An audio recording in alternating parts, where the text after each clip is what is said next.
Morning, QC family. Kamusta kayong lahat? Sana nasa maayos kayong kalagayan at nasa pagpapasalamat na lagi ang Panginoon ay mapagpala. That we are so much uh, grateful of His blessings every day.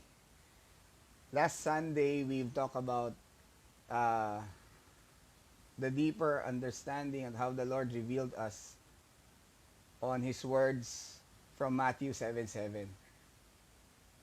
Ask, seek, and knock, and how His heart has been revealed to us on how we should have that proper attitude of asking, seeking, and knocking.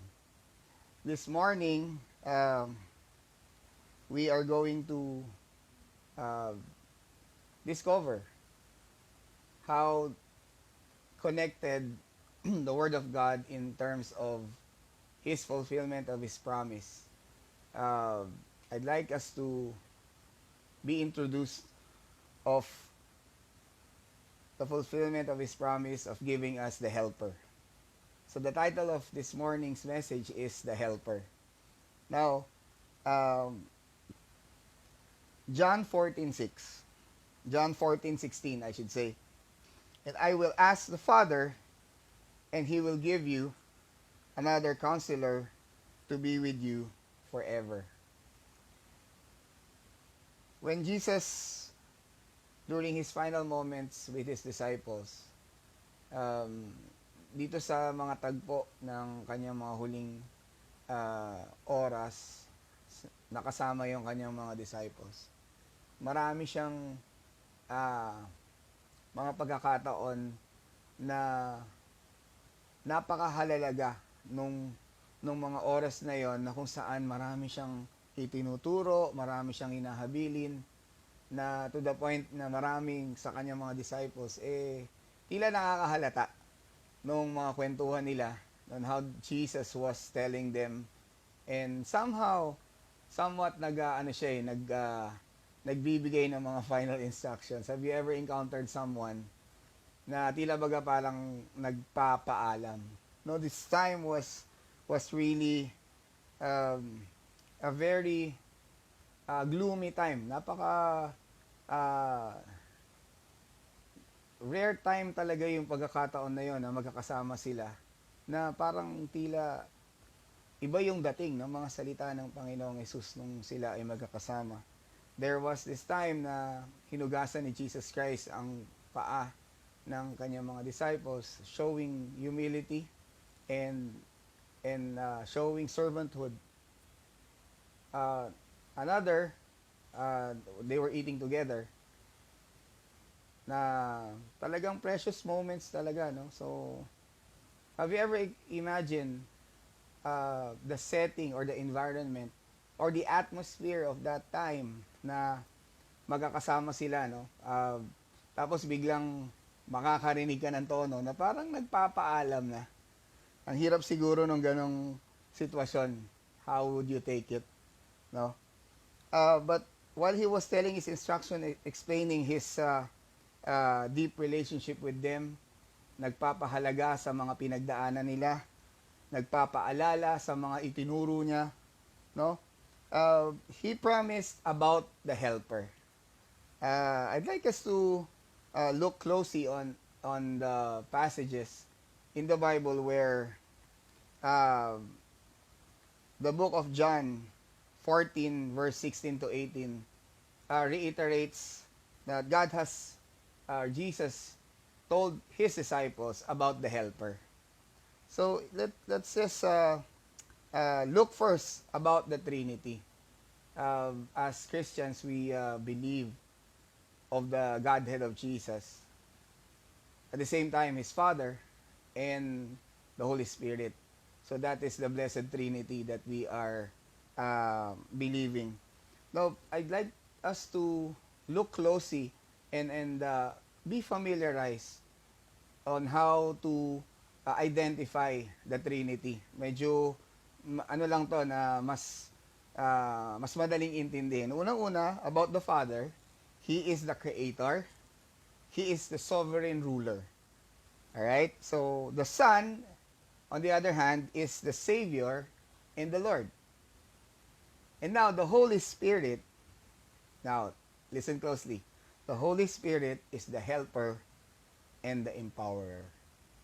Napakagandang uh, identification of how the Holy Spirit is identified, that He is the helper and the empowerer. Uh, Sino aamin? We need a helper. Amen. You really need a helper.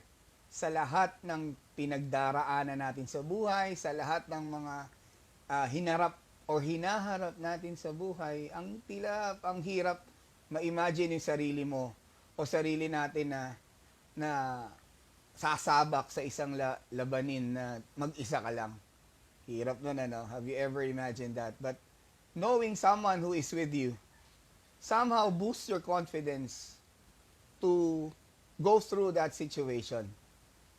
Knowing someone who would help you go through that situation is definitely a real boost of confidence. Kaya nga sabi ko kanina, we really need a helper. Sa Greek term that identifies the helper is the word parakletos, meaning comforter, advocate, and counselor. Very precise ang pagkakasabi ng translation ng Greek term na yun, no? Comforter, advocate, and counselor. Doon pa lang sa word na advocate, secured ka na eh, no? He will represent you, or he would go before you. Sa mga courtroom dramas, no?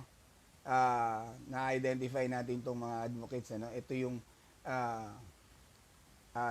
these are the persons who have that courage to fight for you and to represent you. You know what? The Holy Spirit is our partner. And partnering with the Holy Spirit really is something that we are so much to be thankful of.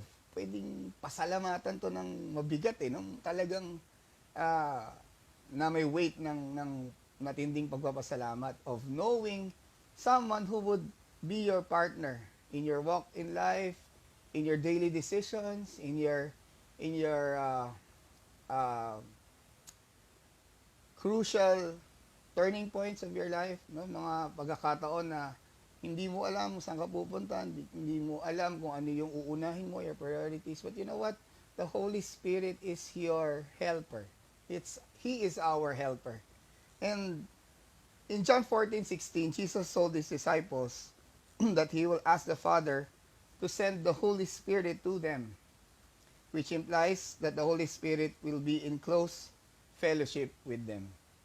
Ibig sabihin, nung pinangako ng Panginoon, magre-request siya sa kanyang ama, na pag alis niya, ito yung time na sabi niya, pupunta na ako dun sa aking paroroonan, dami pang gustong sumama eh, no? Pero sabi niya, wait lang, one day, makakarating din kayo doon. But for now, pag alis ko, meron akong padadala na magiging helper ninyo.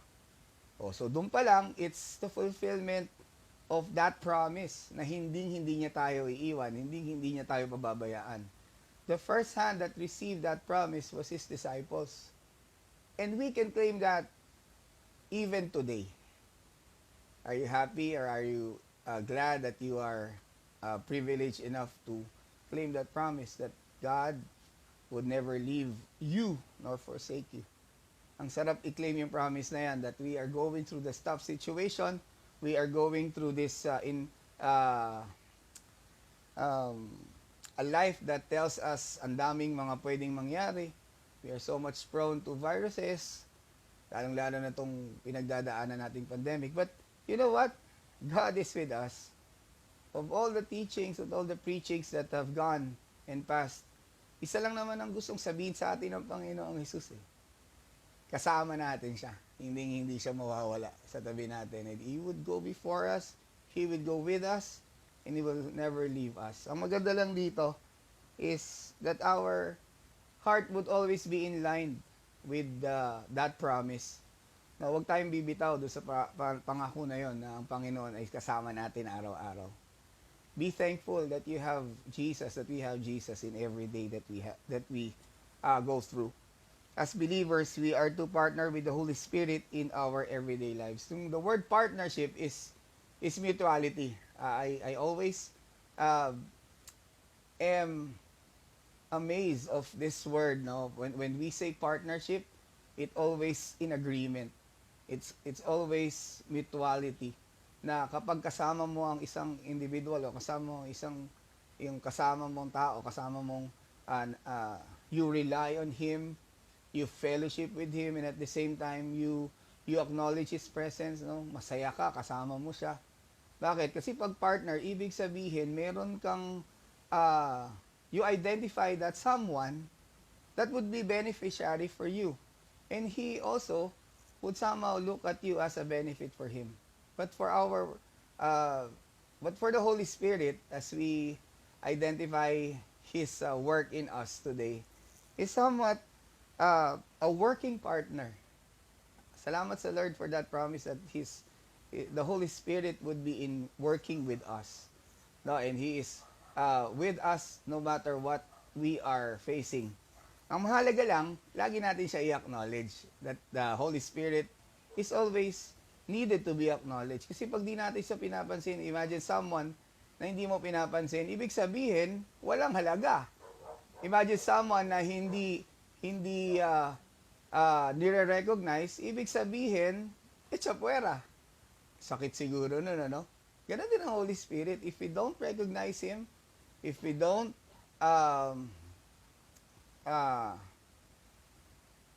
give Him attention, that is so much of saying wala siyang kwenta para sa atin. But you know what? The Holy Spirit is always with us. Ang sarap ng pakiramdam na meron kang kasama. And that supernatural power coming from the Holy Spirit would always give that supernatural strength that we need every day. I'd like to run quickly about the work of the Holy Spirit, no?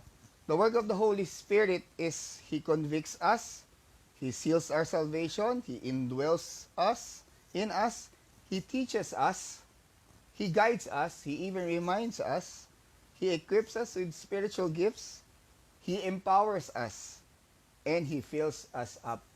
Pag inano kaya na if I would identify and summarize, I could arrive to 4 specific items that somehow the helper helps us every day. Are you excited to know that 4? No? Jesus knew we too would face days of seasons of fear, great loss, and confusion. Kung tatanungin kita ngayon, nararanasan mo ba ito? I'm sure you'd somehow say yes. Marami sa atin, from day 1 of this pandemic, we have been so much in fear. Pangalawa, great loss, no? Daming nagsasabi na wala na talagang halaga yung mga material things, no? Pag ikaw naapektuhan nung sakit na ito, kung nagkasakit ka. And confusion. Bakit? Kasi uncertainty and confusion would always be predominant in this tough situation na maraming hindi kasigurado na mangyayari sa hinaharap. But He promised. Ang maganda dito, He has a promise. And through the Holy Spirit, we can claim that promise and be of confident, kumpiyansa na sa paglakad natin, sa bawat araw na kakaharapin natin, may kasama ka. Mayroon tayong helper. No, let not your heart be troubled. Believe in me. John 14 verse 1. The first verse in the chapter tells us that Jesus is reiterating that if we believe in Him, no, that our heart must not be troubled. Our heart must be confident because we have Jesus. And John 14:18 tells us, I will not leave you as orphans. I will come to you. Ang ganda ng promise, ano? I will not leave you. Tapos biglang ang sabi niya, I will come to you. So that's a perfect combination of assurance and fulfillment. No? In-assure ka na, tapos tinupad pa niya yung kanyang assurance na binibigay niya sa'yo. So, the helper will be with you and in you. Hindi lang kasama, sa atin pa. So, that is verse 17. I'd like us to identify for facts that the Holy Spirit or the helper helps us. Number one, He helps us to the truth. The Bible teaches us that Jesus is the truth. Tama ba? Have you ever or constantly hearing this that Jesus is the truth, no? I am the way, the truth, and the life. No one comes to the Father except through me. Jesus himself told us that he is the truth. And the truth can set us free. Free from sin, death, and loneliness. Our assurance that we have that full confidence that if we are in line with the truth and we know that Jesus is the truth, marami tayong pwedeng maging kumpiyansa sa ating buhay ngayon. In this time, na kaliwat kanan, ang daming naririnig nating mga sinasabi, mga nababalitaan, tas later on, hindi pa ma-confirm kung totoo ba o hindi. Now, why not go to the author of truth?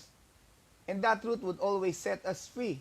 Free from all anxiety, free from all uncertainty. Ito yung mga bagay na nagtawag doon, nag-enslave sa atin eh. Now, if you know the truth and you are connected to the one giving the truth about life, magkakaroon ka ng confidence. And that's how the Holy Spirit, the helper, helps us. John 16:13, however, when He, the Spirit of truth, has come, He will guide you in all the truth. Again, sabi doon says, when the Spirit of truth has come, ito na naman yung word na come. Ang maganda rito, no, is that we invite Him to come. Maraming pagkakataon, alam natin, He is the truth, He reveals the truth, pero bakit hindi natin nararanasan yung truth sa buhay natin? Malamang hindi natin welcome. We don't welcome Him at all. No? Iba kasi yung alam mo lang, so welcome mo na ginagawa mo siyang partner every day. So, the helper helps us to the truth. Ang sarap i-claim itong promise na to at gawin natin as application to our daily life. Number 2, He helps us turn away from sin. Ito na, marami tayong mga pagkakataon sa buhay natin na maraming binubulong ang kaaway sa atin. Satan is the father of all deception. So lahat ng mga pwedeng mangyari na would push us into sin, alam mo, pag ang Holy Spirit nagbigay sa iyo ng conviction, huwag mong gawin yan. It is not good. No? Ito, pag nangyari, ginawa mo pa rin, may problema. O, unang-una, hindi ka sumunod. Pangalawa, hindi ka naniniwala. Pangatlo, you do not acknowledge. Package ka agad yun eh. The Holy Spirit is telling us not to do sin. Pero, ginagawa pa rin natin, no? Yun yung problema. Because the Holy Spirit helps us to turn us away from sin. When we are walking with the Spirit, He will guide us into godly living. Ang banal na Spirit or the Holy Spirit would always lead us into the proper direction or proper path. Okay, number 1, He helps us to the truth. Number 2, He helps us turn away from sin. Number 3, He helps us to fulfill our purpose. Again, last Sunday, we've identified our purpose of how to love our God, our Creator, and His purpose to us to love other creation as well. No? We love God and at the same time we love other people. Ang purpose ng pagkakalikha sa atin is to glorify our Creator. And how we would glorify our Creator? By fulfilling our purpose. And what's our purpose? To love God and to love other people. And to do His will. And to obey His commands. No, pag doon nakafocus ang buhay natin of fulfilling that purpose, no? We always acknowledge the direction that the Holy Spirit is giving us. Lagi kang magtatanong, eto ba, parte ba to ng purpose ko sa buhay? O para makasira sa buhay ko? So dapat pag ina-acknowledge, when we acknowledge the Holy Spirit, He would help us. Kaya nga, hindi natin kayang harapin yung mga decisions sa buhay natin without the help and wisdom of the Holy Spirit. So that's number 3. He helps us fulfill our purpose. Our daily path is in line with our purpose, and we must know that He equips us to fulfill our purpose. Luke 4:18. The Spirit of the Lord is upon me because He has anointed me to preach the gospel to the poor.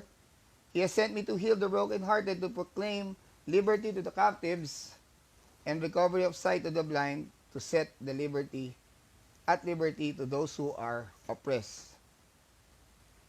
This is a clear definition of purpose. Napag alam natin ang purpose natin, no? Alam natin yung galawan. When you know your purpose, your act would always follow. Marami kasi sa atin, pag hindi alam ang purpose, iba rin ang ginagawang pagkilos, no? Yung galaw, naiiba. Bakit? Hindi kasi alam yung purpose, eh. Now, but if the purpose is clear, crystal clear, anong gagawin natin? Our act would align to that purpose. So, I pray that we would always ask the Holy Spirit to fulfill that purpose, to glorify God, to do the purpose, and always align our decision to obeying His commands. Number 4, He not just helps us to the truth, He not just helps us turn away from sins, or even He helps us to fulfill our purpose. He helps us to do the will of God. Ang gandang maging directive ito sa buhay natin, that we would always seek and desire the purpose or the will of God in our life. God's will is for His children to have a life of blessing. Amen ba? Wow. A life of blessing is always a life aligned with the will of God. Pero maraming pagkakataon na align yung buhay natin because God has permit us to go through some trials in life to refine us. So, will pa rin naman ng Lord na somehow minsan dumadaan tayo sa mga training sa buhay natin. Now, pag in-identify mo yon as a life not a blessing, may iba ang puso natin. No, but if you identify it as a part for our training, as a part for our growth, no, and as a part to equip us, anong mangyayari? We would gladly go through that trial. And after that trial, we would come forth refined and shining as gold. Ang sarap siguro, no, na makalagpas tayo sa mga trials na ganun. Tapos natututo ka. No, hindi yung pag dumadaan ka sa trials, puro complain. Walang natututunan pag ganun. No, that's the work of the Holy Spirit to help us to do the will of God. Now, the Holy Spirit is that part when we deeply understand the purpose of trials in our life. And it's really the part of God's will that we go through these trials. Psalm 143 verse 10. This is a Psalm of David that asked the Lord to teach him His ways. Psalm 143 verse 10 says, "Teach me to do your will, for you are my God. Your spirit is good. Lead me in the land of uprightness." You see the word, your spirit is good. Ibig sabihin, na-identify ni David while singing this psalm na meron siyang desire na ang sinasabi niya, "Lord, teach me to do your will." And I pray that every day, that would be our prayer. That every time that we wake up in the morning and walk and face our daily life, ask the Lord, "Lord, teach me. Lord, help me to do your will." And these 4 areas in our life that the Holy Spirit helps us.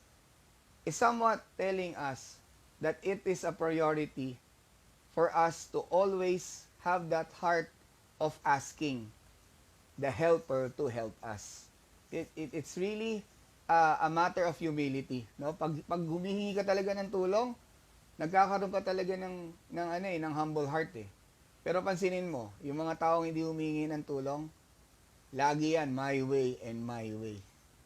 And the bad news is, ang dami nang napahamak dun sa my way na yan. I don't like to add more, but ang gusto ko lang sabihin, no, that the word of the Lord this morning is telling us that the helper is always available. Ang dapat lang i-acknowledge natin yung helper na yon. When we seek the helper, he would always extend his help to us. No, ang point natin ngayon sa umagang ito, that God has a specific purpose and love for his disciples, to which we can claim also now in our life. Sinabi niya to noon sa kanyang mga disciples, of assurance na pag alis niya, hindi sila mawawala ng kasama. Meron siyang ipapadala na helper. At ang maganda niyan, etong puso ng helper na yon, kasing puso din ng puso ni Jesucristo. The same heart that Jesus Christ have developed these disciples when He was with them, na pwede rin nating i-claim sa buhay natin ngayon. No? John 14:18, to go back to that passage, I will not leave you as orphans, and I will come to you. You know, that's the confidence that we can claim na hindi tayo iiwanan ng Panginoon. I will come to you. This is the fulfillment of this promise that God has sent us the Holy Spirit. No? Maraming spirito na gumagala, no? Spirito ng galit, spirito ng walang pakialam, spirito ng kasakiman. But you know what? God has given us His Holy Spirit for us to go to the right path. And you know, sa umagang ito, I'd like to identify a story. No, I was really amazed of this story about a kid. No, nandun siya sa park. When he was on the park, he has this kite. No, habang pinapalipad niya yung kite niya, yung haba ng tali, no. Tapos habang palayo yung kite niya, yung saranggola niya, nauubos na yung tali until wala nang makita sa sky. As in, zero na talaga. Siguro sobrang layo na yun. Ano? Pero tuloy pa rin yung pagpapalipad niya. So kahit di na niya nakikita, hawak niya pa rin yung tali. Tapos, there was this man, an adult, approached him. Sabi niya, hey kid, ano ba yung saranggola mo? Parang wala na yata ako nakikita. Gatuldok ko, parang di ko na talaga makita. Ano bang ginagawa mo? Paano mo siya pinapalipad? Hindi mo naman siya nakikita. Sabi niya, kahit hindi ko po siya nakikita, nararamdaman ko po siya. You know what? The Holy Spirit is like that. We can never see Him. Di man natin siya nakikita, but we can feel His help. Nararamdaman natin siya every day. And I hope you've been somehow be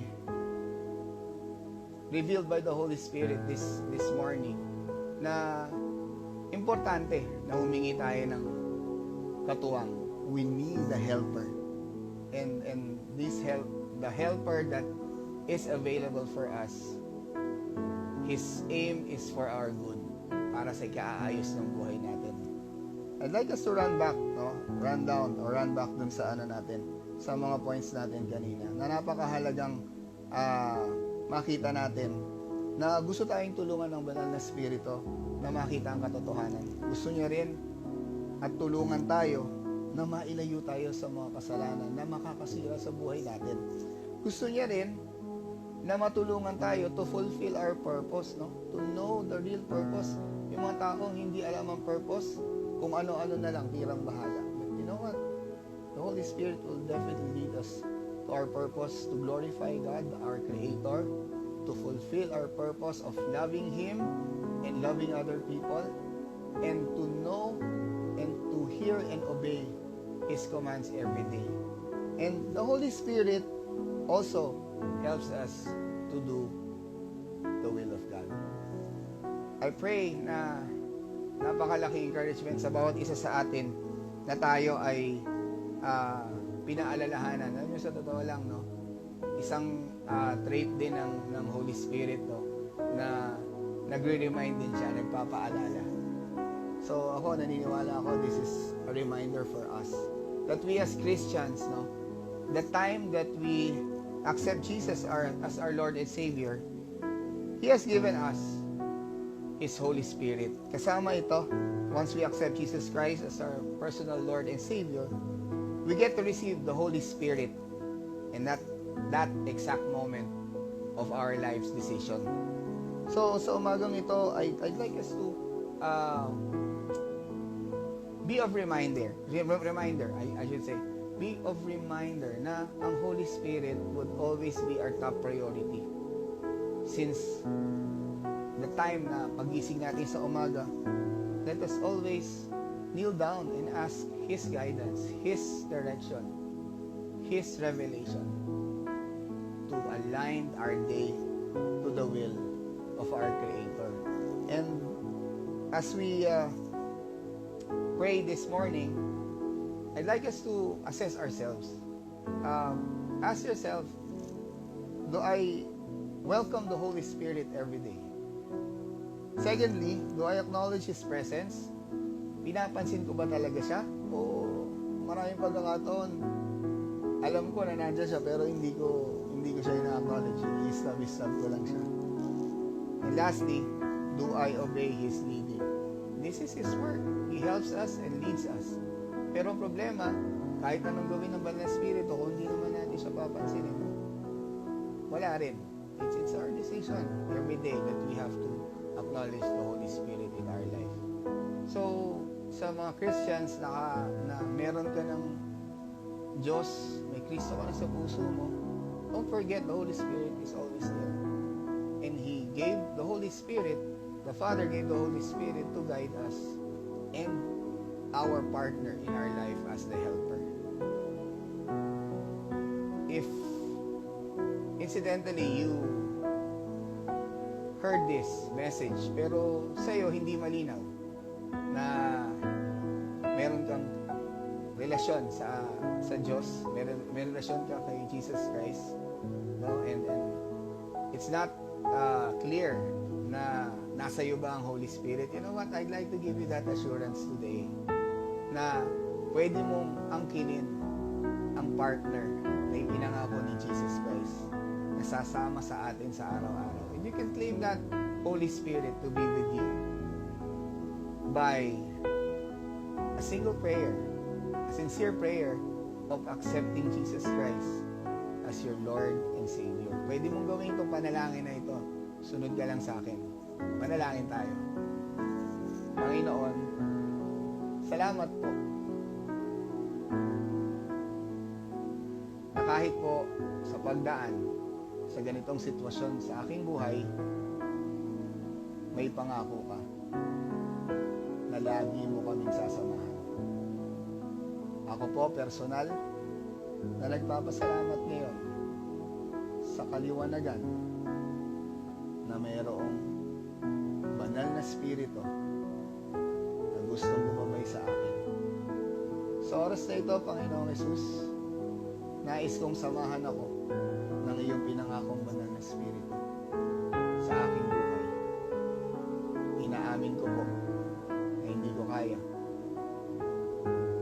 Inaamin ko rin po na marami po akong kasalanan. Sa oras na ito, pinagsisisihan ko po itong lahat at tinatanggap ang iyong walang bayad na regalo na buhay na walang hanggan. Tinatanggap ko po ang iyong anak, si Jesus, bilang Diyos at tagapagligtas ng aking buhay. Naniniwala po ako na inalay niya ang kanyang buhay para sa akin, kapalit ng aking mga kasalanan. Maraming salamat po. Sa oras na ito, tulungan niyo po ako magbago at magsimula muli. Maraming salamat po sa pangalan ng Jesus. Amen. Congratulations kung sumunod ka sa panalangin na yun.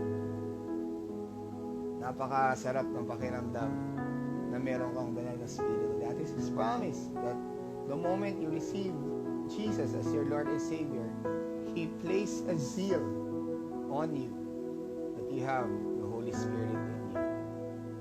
Congratulations. Maraming salamat sa pakikinig ng salita ng ating Panginoon ngayong umagang ito. Ang panalangin ko ay lagi tayong mag-desire every day for that helper, the Holy Spirit, to guide us and to be with us. We'll see each other again. God bless you. Thank you for watching. We would like to invite you to visit our Facebook page, Firm Disciples of Christ Church International, Quezon City. You can browse previous video preaching, devotional articles, daily verses, featured lyric video, and more about our church. While browsing, you might get some content that would be somehow a source of help for you, your loved ones, and to your friends. If you want to nourish your newfound relationship with Jesus, message us on our FB page so we can give you the details on how to start up your new life with Jesus. If you have that heart of giving and want to support the ministry so others can know Jesus, be a channel of blessing. Message us on the same page and let's talk about it. We look forward of connecting with you. Thank you and God bless.